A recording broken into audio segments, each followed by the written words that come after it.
Hello, Virgo. Welcome to Catalyst Energies and welcome to your weekly astrology forecast. So, this is for the week leading up to the new moon, which is on the 2nd of January 2022, the first new moon of 2022. How exciting! What a great time to set intentions. But it's really the astrology of this weekend, the 24th and 25th, and the 26th, where the third quarter moon squares the Capricorn sun, that is just astounding. So, we're going to get into that astrology in particular. If you want to get a general read of all of these transits and aspects in and of themselves, not related to sign, you can do that on any of the platforms. I stream on Friday mornings. Specifically Friday mornings at the weekly astrology. We look from Friday to Friday. So that is a good way to get a deeper read on the aspects themselves. This is really meant as a check-in to see where these things are going to impact each sign in the areas of life. And Virgo is, thankfully, the moon is coming into Virgo for the weekend and will be transiting into Virgo very soon. After this opposition that the moon has at 30 degrees Leo with Jupiter at 30 degrees Aquarius, then they will each move into their respective spaces that are, well, at least for Jupiter, is the ruler of Pisces. So when Jupiter on the 28th, I believe, moves into Pisces and will be there for quite a while. There's not going to be a retrograde like it was in the spring and summer, where it dipped in for like 2 seconds, it put a toe in, and then it was like, nope, just kidding. We're going to go back to like this really static, very needing to be very disciplined and on point. And Jupiter, of course, is an advocate, a representative, is a bestower of resources and a benefactor, as long as you're on his good side, right?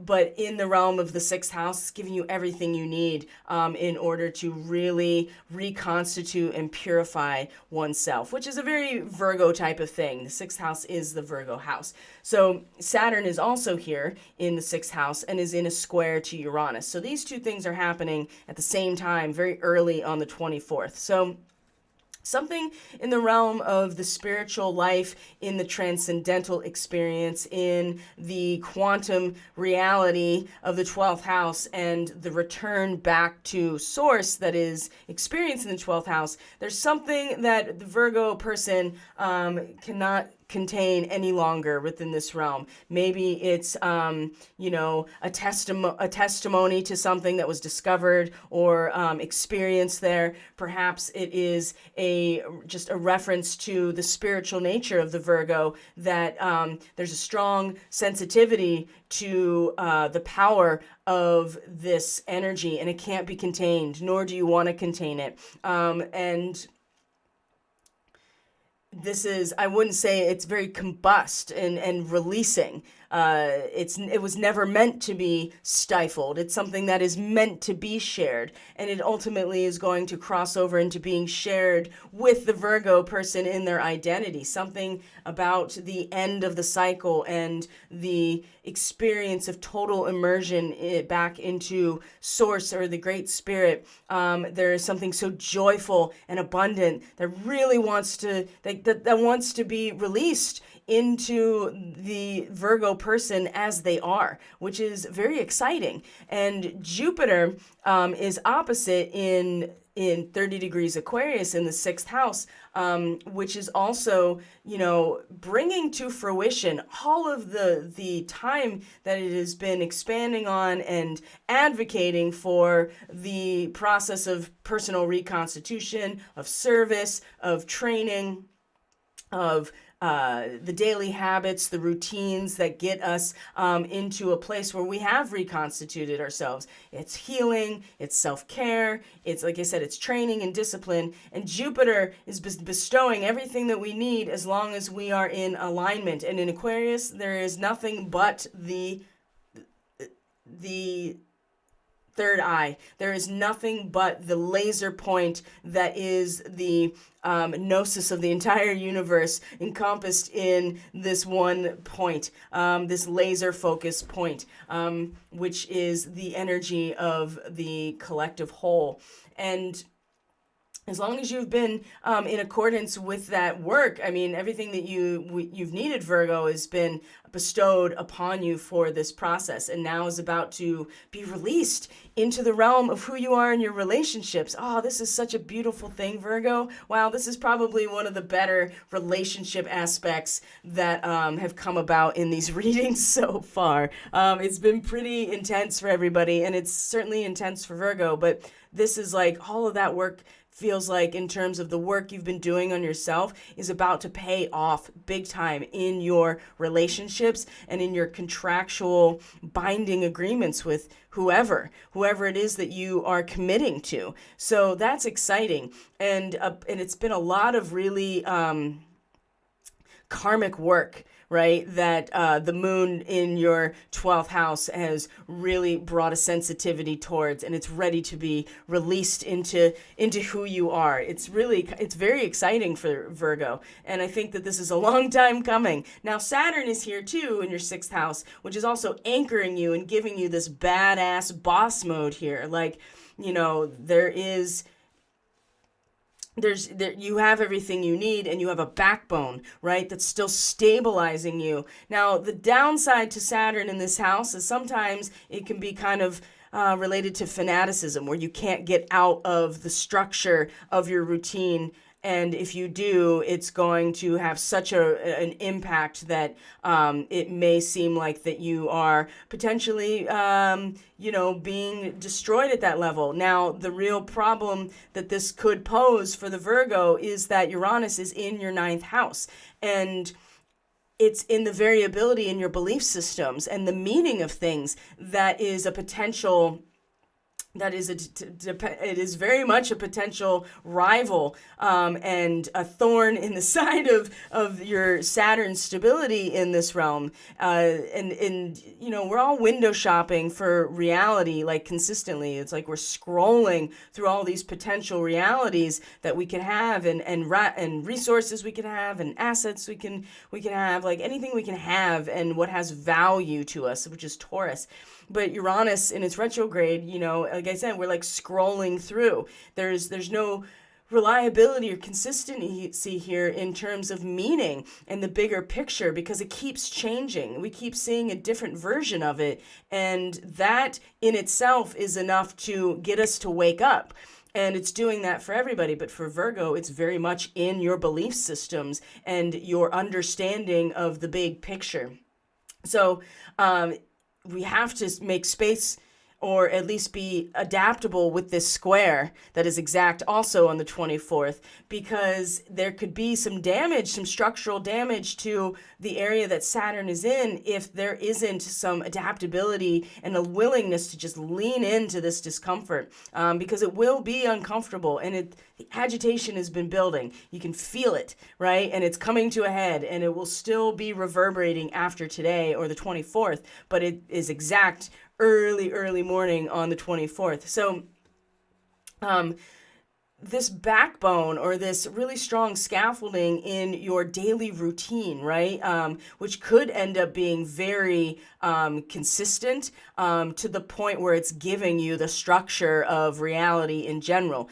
If something in belief systems or meaning or big picture comes into this square alignment here, and we don't have any stability in terms of understanding or belief, this could be very destructive. But the other side of this is, you've been working with Uranus in your 9th house, then you're not invested in the old belief systems, and you're totally fine with the shopping around, because it's all up for grabs at this point, right? And that's part of Uranus being in Taurus, and certainly retrograde. It's also very internalized. And so But that also can compromise the stability of very real things that are your day-to-day routine and are giving you structure. So keep that in mind as well as you go through the next couple of days, Virgo. But for the most part, it does seem like that Saturn can be a huge ally and give you all of this like really strong authority and badassery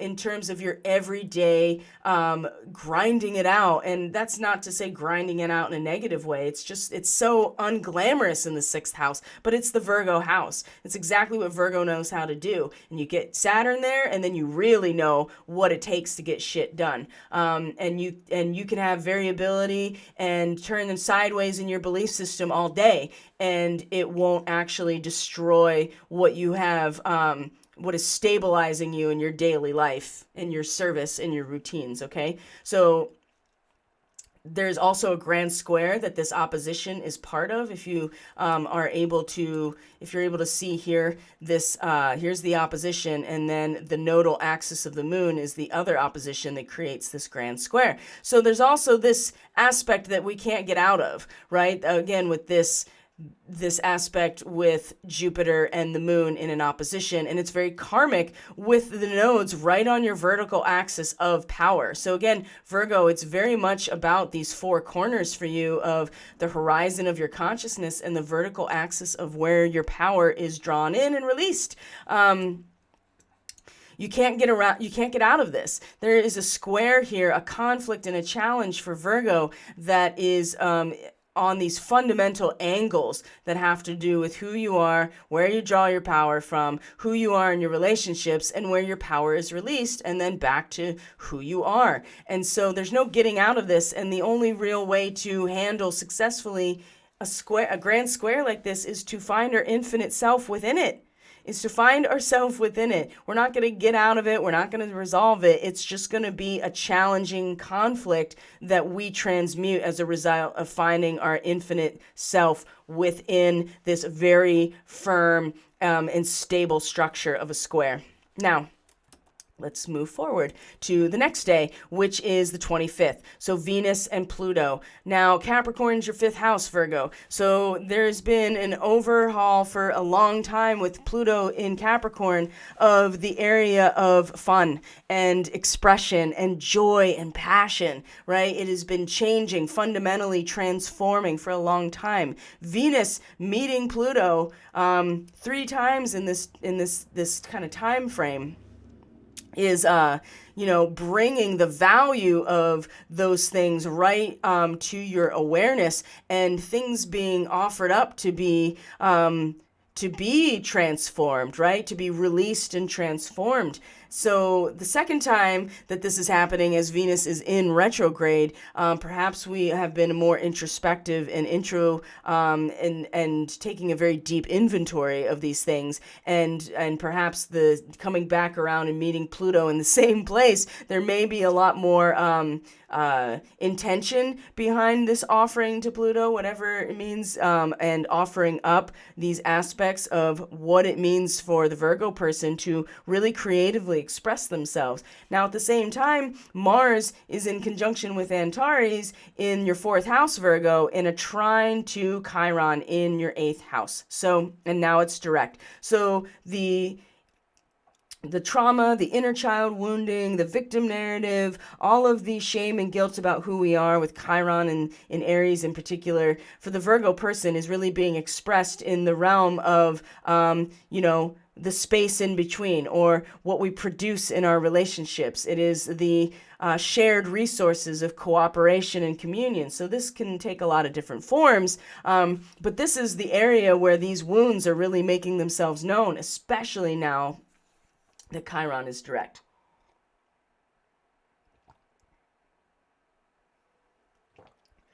Because in order to really descend into the realm of the subconscious and the shadow, and to really successfully align with the depth of feeling and power of these binding agreements, right? It is the ritual that is performed in the eighth house, and the power that is harnessed is from the eighth house. For Virgo, I mean, you have to be yourself in order to really, that is the essence of this area for you. And so it is, oh my gosh, sorry. It is essential here that you, the Virgo person, is letting, so let's go back here. Mars in conjunction with Antares, the fire of God. Archangel Uriel, the heart of the Scorpion. So Mars for all of us is going to spit truth, and it's going to be completely in a complete trine, right? Creating a foundation or a base in order to just go directly over to Chiron and spit that truth. And the sting is going to be incredible, right? It's going to be powerful. It's going to be forceful. Mars has the courage and the capacity to really act on this. And it's going to either help heal these inner child wounds and these traumas and all of these identities that have been imposed upon us. And for Virgo in particular, really being expressed in the realm of intimacy and betrayal and trust and sharing and cooperation. It's in the realm of your inner life and family, and family of origin, your inner life, the psychic realm, where you're drawing your power from. This is really going to help all of us, but especially for Virgo, in the realms where you don't often really see anything very clearly, but you feel it very intensely. And Virgo, this is a territory that you are quite capable of performing within, because the Virgo person represents the identity of someone who is choosing to go into the space of the underworld, right? To go into the underworld of your own self and start to actually move things around and put them where they belong, which is the sixth house. So you have Saturn here that is just like total boss mode here. So everything else around it can find its conclusion or it's healing, or there can be intense deep feels, very deep feels that are also very stinging and very they can really flare up as well, right? You're either going to feel even more triggered and just buy in further to your wounding or victim narrative, or you are going to see it as a gift and a healing potential, because you're going to realize that it's burning away all of the aspects that you don't want anymore in this realm. So when we get to the 26th, when the moon comes around into Libra and is in a square to the sun in the fifth house, now this is where it gets interesting for everybody. So a lot of attention in that moment of that third quarter square is going to be focused on finishing what has been started, right? To make sure that everything is accounted for before we move into a next cycle. And for Virgo, it's going to be in the area of creative expression and joy and optimism, perhaps dating, perhaps taking some sort of social risk, perhaps it is in just being in your sovereign nature. There's something here that, and the sun naturally wants to be in the fifth house. And so there's something that is, you're going to fulfill a process in this realm.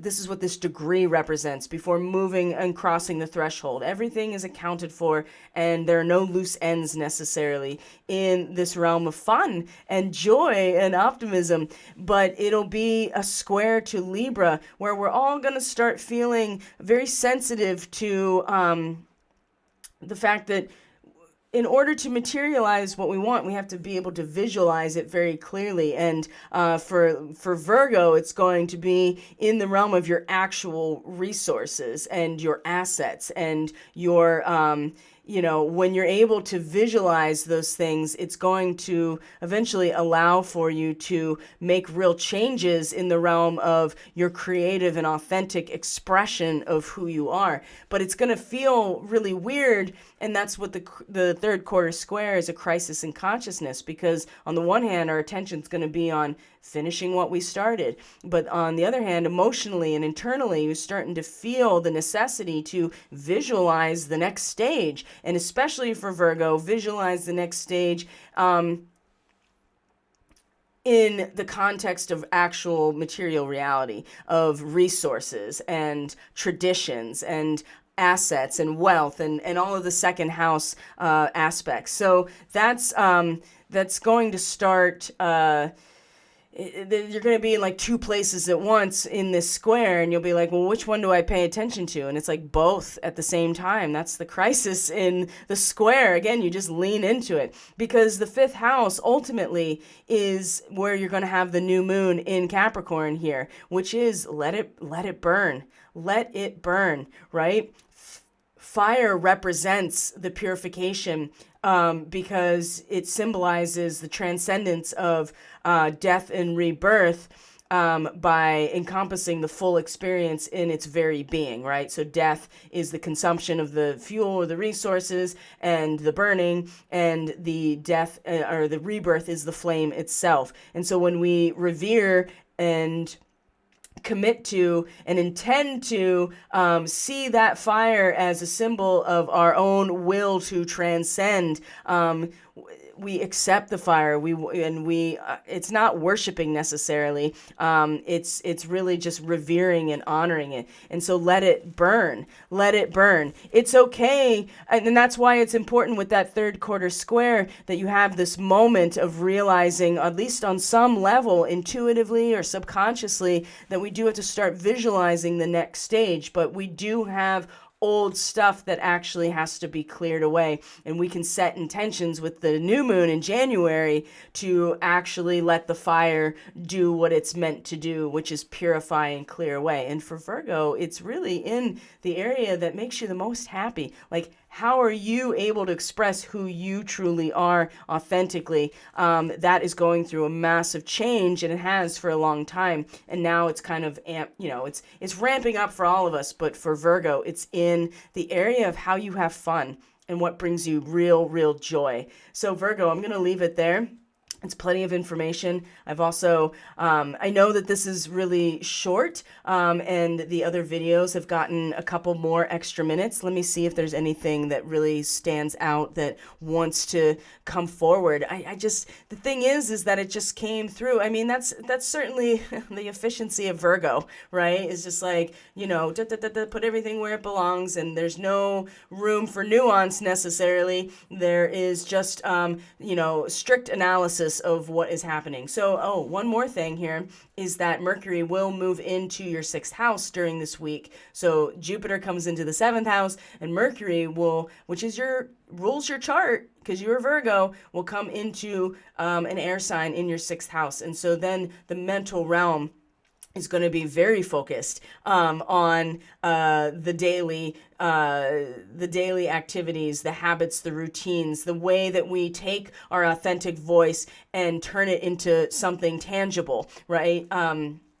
Mercury is going to start really considering and thinking and analyzing about what this really means after taking the time to go through Capricorn, and really put that mental focus on authentic expression, right? Like literary expression with Mercury in Capricorn is one way, but it's really about putting the mental realm towards the creative expression of your voice. And so then how to take that voice and, create a structure or a format that allows for that to be turned into something of service, or a routine or a habit, is where Mercury is really going to focus, and will station retrograde at some point while in Aquarius, actually pretty much where Saturn is right now. So put a pin in that, because that's where Mercury is going to station retrograde, come back into Capricorn, and then, move back into Aquarius and past the point, obviously, where Saturn is now, and then meet up with Saturn in the 6th house. So there's still lots of work to do, Virgo, but this time frame is really letting you know that all the work that you've put in so far is really going to pay off. And just to let to not be afraid of the feels. They're going to be so intense with Mars and Chiron because they're in houses that have to do with very deep feels. So just know that it's purifying and burning away so much that you are so ready to release in the darkest parts of you and the power dynamics that you've been engaged with because you've been really held back by the things that may have happened in your past or the identity that's been imposed upon you in that realm for far too long, Virgo. And you are the Earth Magician, so you need to be on point here. And the 8th house is where the magic happens, right? That's where the power is harnessed for the magic. And if you have Chiron issues there right now, Virgo, how are you going to execute your most important skill set, which is to be the Earth Magician? So, love you guys. And if you are interested in a reading, personal reading, get more information, if you're interested in supporting this work, either by subscribing, you can do that. You can like and share this content, but you can also support this work through Subscribestar. It's all in the description box below, of course, and you can also just kind of stick around here to the end of the video and get more information about how you can access all these things that I just spoke about and support this work on Subscribestar. It really does allow me to put this content out with regularity and with the amount of preparation and time that I put into it. The subscriptions actually will allow for this to continue. So Virgo, have a great weekend. If you are celebrating Christmas, holiday, whatever, as long as it's peaceful and joyful and content, I think we're good. And we will check in at the next forecast, which will be for the full moon in mid-January. So take care, Virgo, and yeah, we'll check in later. Bye.